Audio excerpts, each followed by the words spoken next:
This is the Moen Arbor spotless and stainless faucet that we have, and I am a huge fan. You can see at this segment right here, it allows it to pivot, and then this right here, we've got this long hose that goes down about, looks like just a little bit over a foot or so. I'll go ahead and turn it on. The water pressure is phenomenal.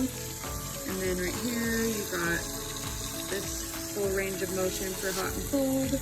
Right here, when I push this button, you can see, I don't know if you can tell, that pressure is pretty insane.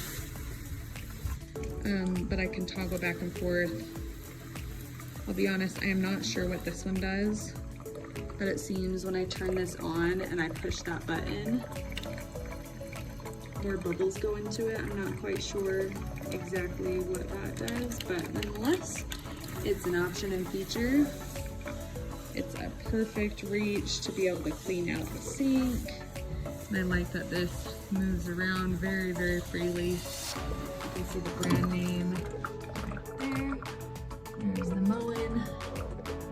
You can see it from this side. Anyway, I'm a big fan. There you go. No complaints. Wanted to give you a little demo though, because I like it. Thanks.